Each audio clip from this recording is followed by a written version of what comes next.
Muchas veces se nos olvida la estrecha relación entre el terror y el drama, y es que como géneros ambos tienen que estar conectados. El drama normalmente proviene de situaciones traumáticas o aterradoras, pero es especialmente el terror el que sin drama, sin seriedad, sin tristeza, sin historias profundas se convierte simplemente en un circo de gritos y sesos volando. Es así como en una buena historia de terror siempre encontramos historias de personajes que sufren, que pasan por situaciones dolorosas y desoladoras. En el caso de Resident, esto es algo que normalmente es opacado por otros factores del juego, como la violencia o la acción, pero que si prestamos atención, nos damos cuenta que sus personajes están muy bien escritos, pero que debemos recolectar sus historias, sobre todo de personajes que han sufrido bastante. Así, esos son para mí los 10 personajes más tristes en Resident Evil. Número 10. Cherry Birkin. Para cualquiera que haya jugado Resident Evil 2, en especial el original pero también el remake, Cherry fue una razón de angustia, ya sea por empatía y lástima por su historia o precisamente por estar tan desamparada que cuidar de ella era una fuerte carga. Aunque la historia cambia pequeños detalles en el juego original y en el remake, Cherry a mi parecer se enfrentaba a 3 duros golpes. El primero es haber vivido con unos padres que se obsesionaban demasiado con el trabajo dejando de lado a su hija, algo especialmente turbador para una niña, sobre todo teniendo en cuenta el calibre y lo oscuro y peligroso del trabajo de sus padres. El segundo, claro está, es haberlos perdido. Aunque no hayan sido figuras perfectas para ella, perder a ambos padres, sobre todo de maneras violentas y en una situación tan extrema, tiene que ser algo muy traumático. Peor aún cuando tu padre te persigue ahora convertido en un monstruo escalofriante, y fue el causante de la muerte de tu madre. Y el tercero, haber tenido que lidiar con un hombre desagradable y demente como Brian Irons, con insinuaciones tan turbias que incluso sería problemático mencionarlo en este video. Número 9. Rachel Foley. El caso de Rachel Foley es sencillo, pero tiene algo que causa bastante pesar. Tal vez sea la vulnerabilidad o desesperación de la mujer lo que nos hace empatizar tanto con ella. Rachel era una agente de la FBC enviada para investigar el Queen Zenobia y de quien no se recibieron más noticias. A medida que nos acercamos al lugar donde se encuentra, vemos en sus diarios que esta misión en particular la aterraba y la preocupaba. Sentía que no tenía posibilidad de sobrevivir. Es a través de estos diarios que nos muestran bien su personalidad y nos hace sentir su miedo como propio y llegamos a sentir pena por ella.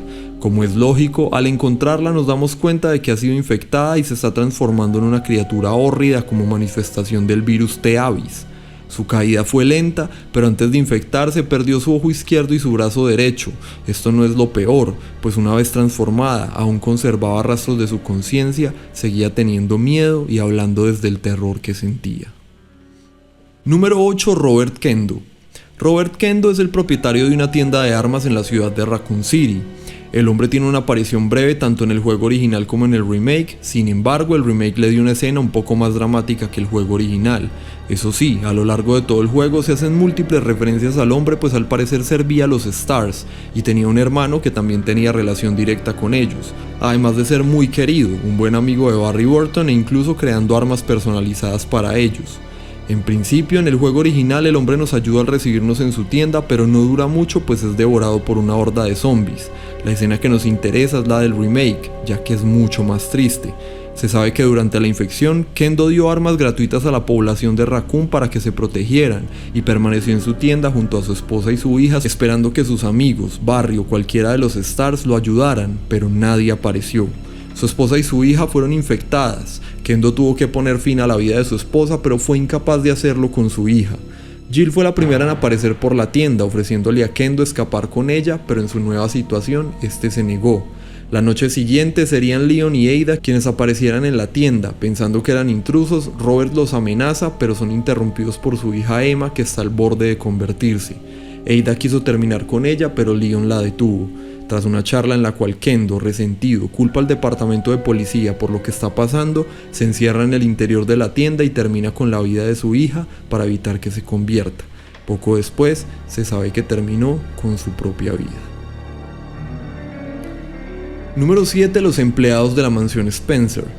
Aunque en este caso un grupo de personas en lugar de un personaje específico y tal vez no solo un personaje importante, pero es que la cantidad de tragedias de la mansión es impresionante y amerita ser mencionada. Y sí, casi cualquier lugar de tragedia en la saga cuenta con un incontable número de historias personales terribles, pero en especial la mansión Spencer tiene cierta aura de tristeza y en especial de hechos nunca antes vistos. Los diarios de los científicos que lentamente fueron perdiendo la cordura y lo demuestran en sus palabras, aquellos que trataron de escapar y fueron puestos en cuarentena casi sin saber lo que estaba pasando, el contacto de Ada que murió aún esperándola, incluso los perros que al parecer murieron en sus jaulas encerrados e inmortales. La mansión Spencer fue un nido de tragedia y drama incomparable. Número 6. Steve Burnside. Lo primero que hay que tener en cuenta de Steve es que tan solo tiene 17 años. Solo el estar a esta edad atrapado en la isla Rockford tiene que ser motivo suficiente para ser traumático, pero la historia de Steve es mucho más triste. Su padre era un empleado de Umbrella que inocentemente, al enterarse del caos de Raccoon City, pensó que podía demandar a la corporación. Esto hizo que asesinaran a su esposa, la madre de Steve, y que los enviaran a ambos a una prisión militar en Europa. En dicha prisión, cuando es atacada, Steve se relaciona con Claire y deciden tratar de escapar juntos. Desafortunadamente, en cierto punto de su intento de escape, Steve encuentra a su padre ahora convertido en zombie a punto de atacar a Claire indefensa, por lo cual se vio obligado a dispararle y despedirse. Ambos lograron escapar solo para llegar a la base de la Antártica, donde Alexia los atraparía e infectaría a Steve con el virus T. Veronica, que lo transformaría en una criatura enorme y trataría de asesinar a Claire con un hacha. En el último momento, Steve recupera su conciencia y lucha contra el virus, evitando asesinar a Claire para luego morir en sus brazos confesando sus sentimientos. Número 5. Evgeny Revik. En Revelations 2, Evgeny es el único habitante de la isla que parece cuerdo y normal, o por lo menos haber escapado de la locura y la tragedia que cayó con la llegada de Alex Wesker. Un sobreviviente y luchador incansable. La historia la leemos en sus propios diarios, donde nos relata la cronología de la isla desde su perspectiva. Trabajó toda su vida como minero en la isla hasta que ésta comenzó a decaer, pero negándose a irse al considerarla su hogar. Su familia feliz comenzó a deteriorarse, su esposa falleció y su querida hija Irina comenzaba a alejarse de él. Tras la llegada de Wesker, que revive la economía de la isla y la convirtió en una salvadora, Evgeny fue el único que sospechó de ella y fue tratado como un loco al advertirles a los demás trabajadores de las intenciones de esta mujer. Su hija se alejó por completo de él y él, viendo la enfermedad y las extrañas situaciones en la isla, se fue a vivir a las alcantarillas. Evgeny cuidó de Moira tras el accidente con Claire y vivieron juntos en la isla sobreviviendo. Ambos descubrieron el paradero de Irina, pero allí solo había una carta de despedida, pues la chica fue usada como un conejillo de indias y terminó enfermando también. Ya sin una motivación para seguir luchando, le reveló a Moira que estaba enfermo y se encerró en su refugio para morir en paz sin que nadie pudiera ayudarlo. Número 4. La familia Baker. Tal vez con la excepción de Lucas, los Baker eran buenas personas. De hecho, fue a ayudar a un par de desconocidas desinteresadamente, lo que los llevó a su perdición. La familia, que vivía tranquila en su casa, rescata a Evelyn y Mia después del accidente del barco, sin saber que Evelyn no es más que un arma biológica que conseguiría infectarlos y controlar sus mentes. Especialmente Jack y Marguerite caerían bajo su control y serían utilizados como esclavos, secuestrando personas y haciendo cosas horribles bajo el mandato de la niña. Y es bastante triste ver cómo personas buenas son obligadas a cometer atrocidades, mientras en el fondo sus conciencias permanecen y ven todo lo que están siendo forzados a hacer. Incluso al punto de Jack decirle a Ethan, después de todo lo que vivió con ellos, que por favor salve a su familia, que ellos siguen atrapados en el interior y no quieren vivir más aquella situación, un reflejo de que sus espíritus aún están allí, contemplando el horror y desesperados por ser libres. Número 3. Leon. Leon no lo parece, especialmente por su personalidad fuerte, pero en realidad es un personaje bastante vulnerable y triste. A pesar de su gran habilidad, se dan muchas señas en todos los juegos de que Leon no es tan emocionalmente fuerte como parece y de que no todo le sale como desea. Desde su primer día como oficial en Raccoon City, parece encontrarse constantemente con la tragedia y con algunas de las peores situaciones en la saga. Llegar incluso a la comisaría de policía, donde sería su primer trabajo, y ver los banderines de decoración que le daban la bienvenida es bastante doloroso. De allí en adelante, todo para Leon parece ir en picada. E incluso entre los jugadores y amantes de la saga se ha discutido siempre que Leon podría sufrir de una severa depresión y es seguramente un personaje en extremo solitario y triste. Número 2. Ethan Winters. Spoiler alert, pero es el dato más triste que debe darse. Es que Ethan Winters ha sido el único protagonista en la saga en morir. La historia de Ethan comenzó triste y terminó triste, dándolo todo por su familia. En un principio la historia de Ethan comienza cuando Mia, su esposa, que ha estado desaparecida, le envía un correo pidiéndole que la rescate. Así, Ethan llega a la propiedad de los Baker, donde encontrará el horror, mucho dolor y sufrimiento, sobre todo por parte de su propia esposa, quien es la primera en atacarlo, obligándolo a él mismo a dispararle pensando que estaba acabando con su vida.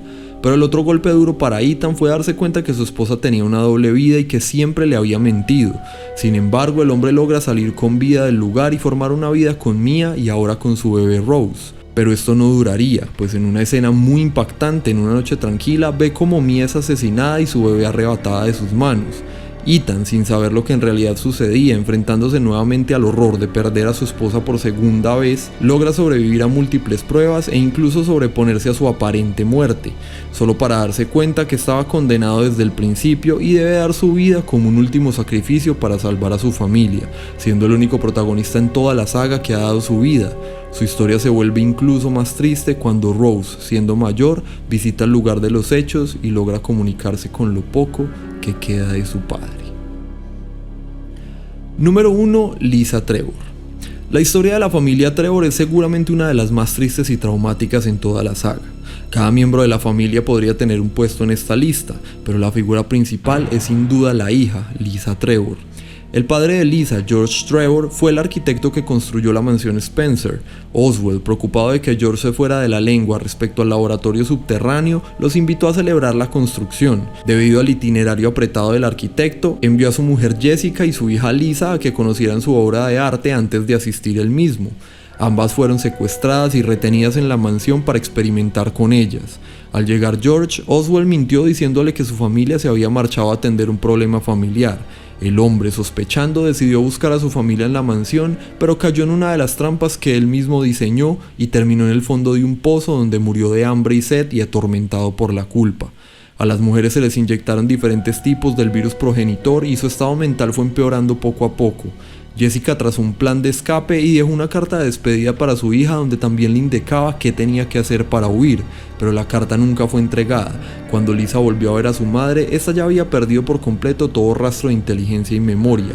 Lisa también, enloquecida y paranoica, pensando que esa no era su madre pues no la reconocía, la atacó y la asesinó, y en su locura le arrancó la piel de la cara, pensando que se la había robado su verdadera madre y la cosió a la suya propia. Terminó enloqueciendo por completo y rondando la mansión pensando que tenía que encontrar a su madre para devolverle su rostro. Lastimosamente, Lisa sobrevivió a todos los experimentos, por lo cual la consideraban un conejillo de indias perfecto y continuaron las investigaciones en ella por décadas. Pero cuando ya no les fue útil, fue encerrada en aislamiento. La soledad y la mezcla de virus la convirtieron en un ser cada vez más violento y deforme que atacaba a los empleados y asesinó a algunos de ellos. Trataron de acabar con ella, pero era prácticamente inmortal, por lo cual la dejaron encadenada, vagando por las catacumbas de la mansión.